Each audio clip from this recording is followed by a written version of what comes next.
Good morning, everyone. This is another episode of my Doggy Podcast. This is episode 2 of my Doggy Podcast. Today, I am going to get into some different things that, are very, very complicated when you have a dog, leash lunging and, leash aggression or anxieties. Things that your dog may have developed from a young puppy into her adult years. That could be difficult and challenging when you have a dog that is lunging at people or, growling on a leash, or is the one that's pretty much in control on all of her walks. The most common thing that a dog owner, makes a mistake with is the harness, and putting the leash on the harness the wrong way. Harnesses a lot of times, will make a dog, encourage pulling behavior on a leash. A lot of the times it's restricted and it applies pressure, and when they pull, when you're yanking your dog, hey, stop, and you're yanking the dog backwards, it's making your dog go forward. So it's encouraging pulling behavior. It's not helping. So for me, I have one of these collars that I put on my dog's neck, and it's pretty loose. And a lot of times when I am coming in contact with people on a leash or other things on a leash, I try to make sure that my dog is next to me, never leading, never pulling ahead. A lot of times, when your dog is leading you, pulling you, your dog is developing a behavior where she is the leader of your pack, the leader of the pack. So everything that you come in contact with on your leash, your dog is the one taking charge and taking control of these things. It's no longer you.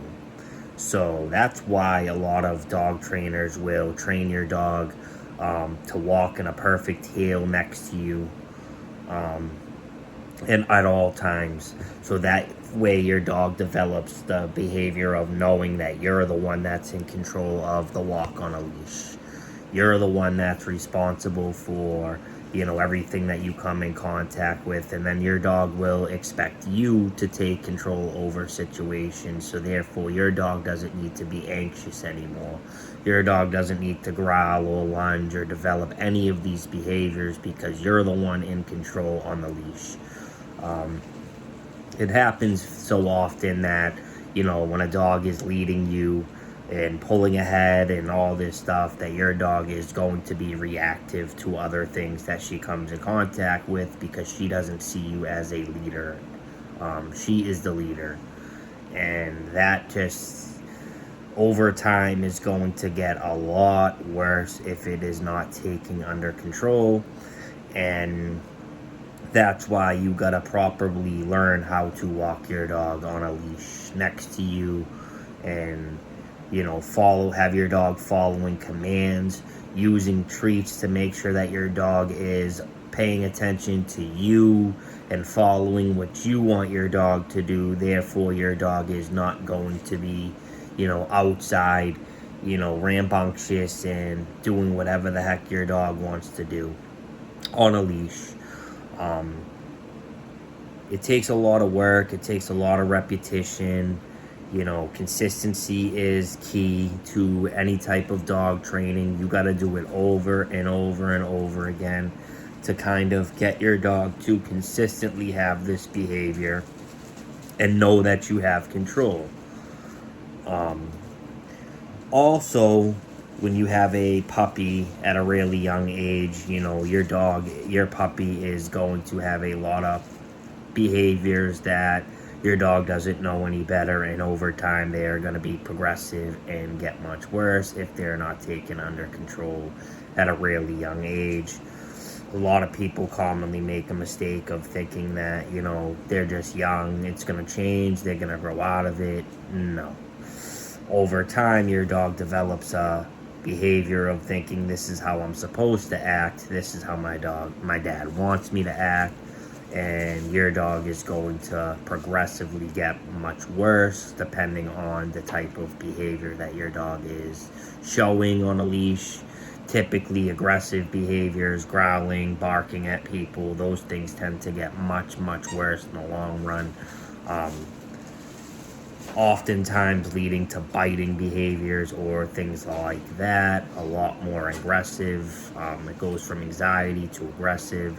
Socialization at a really young age, introducing your dog to other pack members and other dogs very, very early on is very, very important, so your dog gets familiar with other dog behaviors, knows how to fail off other dogs' body language, knows the signs of playing, and knows the difference between playing and aggressive behaviors, and things like that.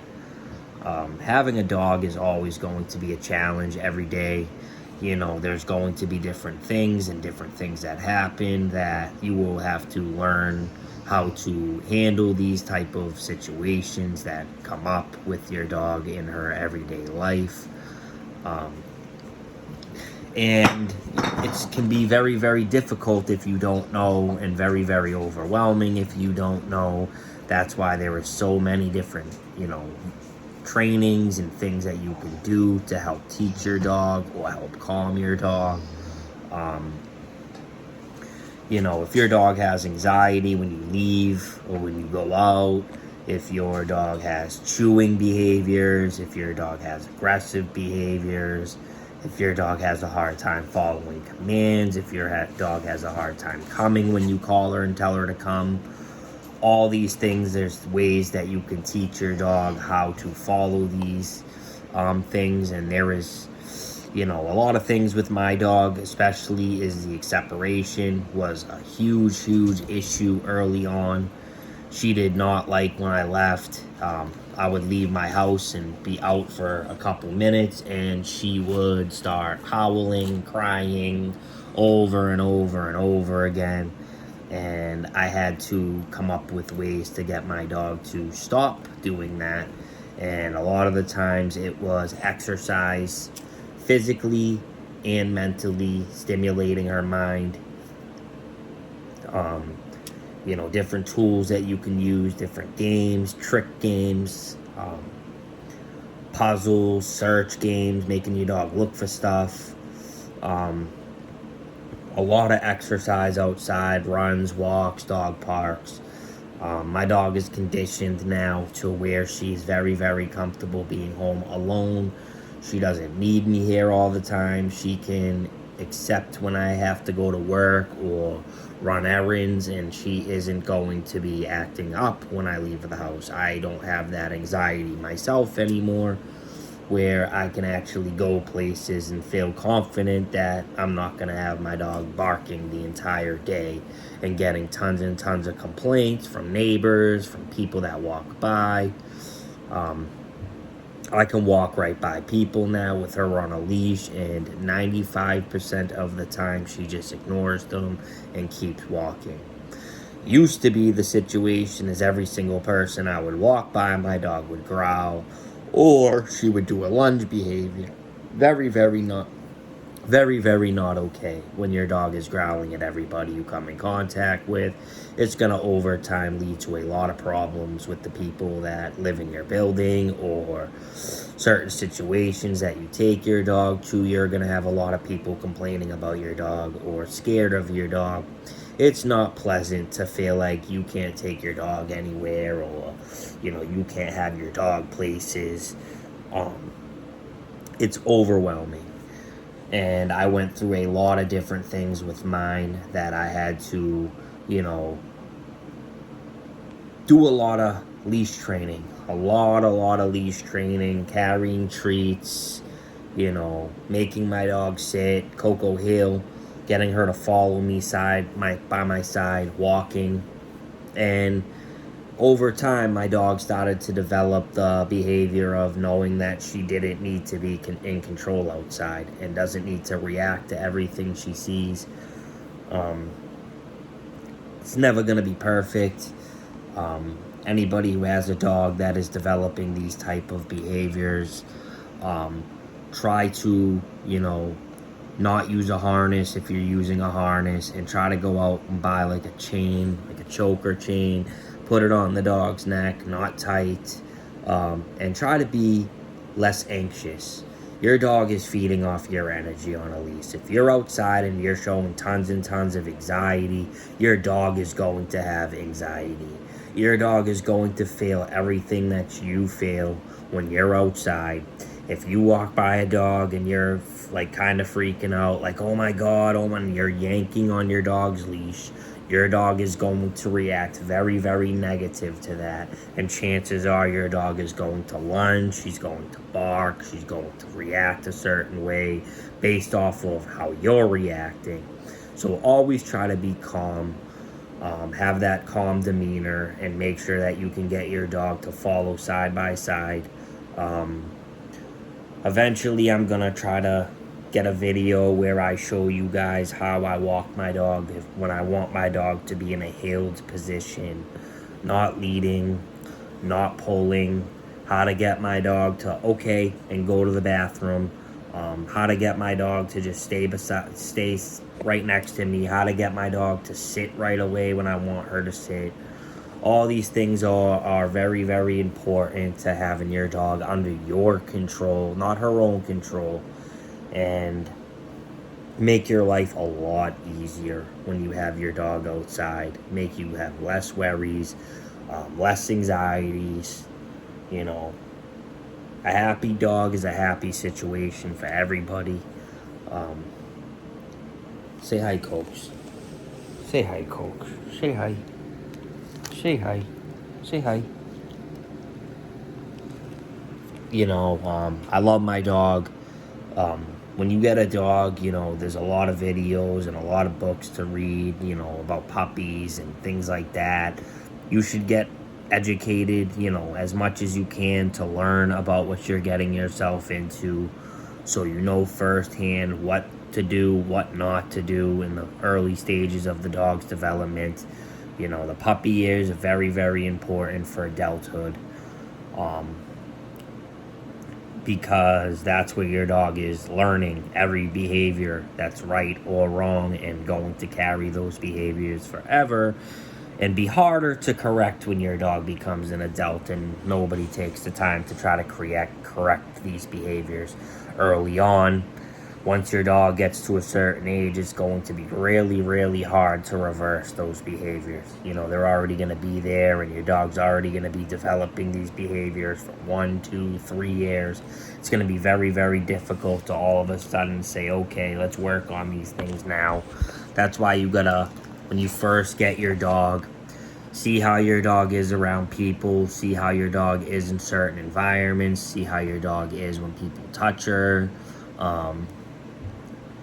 and then slowly work on each one of those things. So by the time your dog is mature, your dog is better, more fit for those type of environments, more conditioned, and you know, those situations are not going to be stressful when you have to do them with your dog. Because you don't want to have a puppy that's never been exposed to being on a bus, a train, around loud noises, around tons of people, and then all of a sudden your dog's 2 and you decide, I'm going to take my dog to a dog park. I'm going to take my dog to a place that has a huge crowd. Chances are your dog is not going to just be accepting of that if your dog has never done it. Your dog will probably show some anxieties. It's an uncomfortable and unfamiliar surroundings, so your dog might show some fears, and oftentimes fear can be a flight or fight mentality, and you don't want that. You don't want a dog that's either running when you try to bring her to a certain situation, tail tucked, running away, and you most certainly don't want a dog that's growling, lunging, and trying to bite when you bring your dog into these situations. So early on, getting your dog familiar with everything you want your dog to be able to do. If you want to take your dog on boats, if you want to take your dog on trips, car rides, buses, vacations, you gotta early on train your dog in those environments and get your dog familiar with them, so therefore you're able to do those things. And it'll make it a lot easier for whatever type of lifestyle that you live. So I'm trying to build up a following on my dog channel, so I'm trying to keep these videos shorter than longer so people can watch them, and hopefully I can build a following on the Life of Coco dog channel, on the Doggy podcast. This is just episode 2. I'm hoping that people enjoy anything that I'm saying. If there's a topic that somebody wants me to go over, I know I've talked about a lot of these things in episode 1, but I'm really just trying to spread the word of, awareness and education for dogs, getting people to understand the do's and don'ts of what you do when you have a puppy from an early age. And even an adult dog, when you adopt a dog, a lot of times they've already developed the behavior from, irresponsible past owners and abuse and things like that, which can be extra challenging when you adopt an older dog that's already faced a lot of traumas, a lot of difficult situations. Then it could take, a serious expert, a dog expert like I've used for my situation. I've had my dog, I got her, she was too young. 6 weeks old is definitely too young for a dog. You do not want to get a dog that young. It developed a lot of socialization. She lacked it.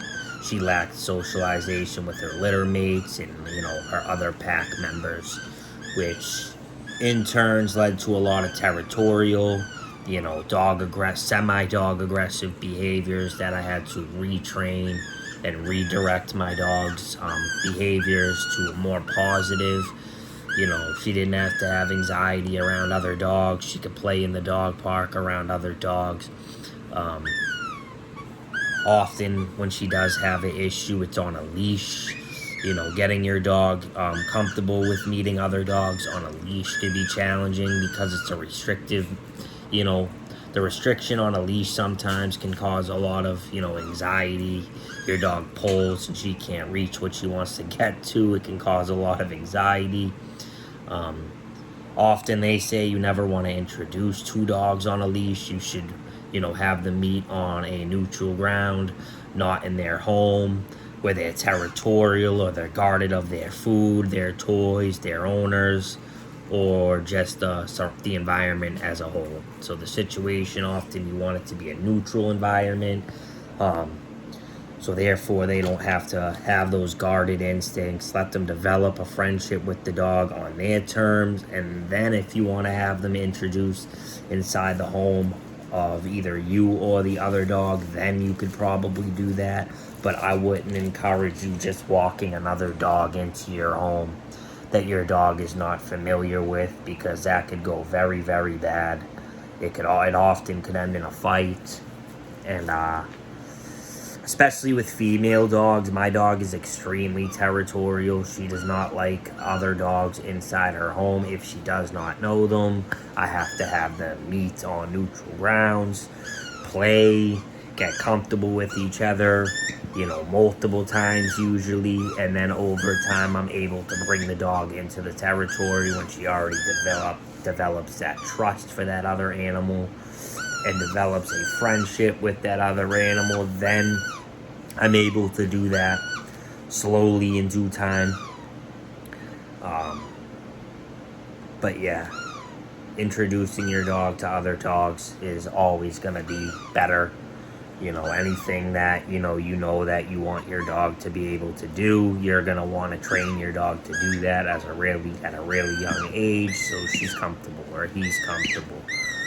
And anything that you don't know, there is so many videos and things out there for resources and, my dog channel and people that will help, and that's really it for this episode 2. I think for right now, I just want to get people to, follow and, I'm trying to develop a, routine of these videos for people and try to go over different topics with people, different things that people need to understand. Episode 3, I'm gonna get into, introducing your dog to a crate, getting your dog comfortable with the crate, leaving your dog in the crate for crate training for purposes of getting your dog to not go to the bathroom in the house, getting your dog to be comfortable when you need to leave your dog in the crate for periods of time to go out. If your dog has destructive behavior and exhibits some of those behaviors when you're out of the house, going to the bathroom in the house, and all these things because she has anxieties. These are reasons why having a crate can be very beneficial, but if you don't introduce them to it the right way, that can go terribly wrong. So stay tuned for more on the Doggy Podcast, Coco's Doggy Podcast, and I will see you guys later, and I hope you guys enjoy the rest of your day.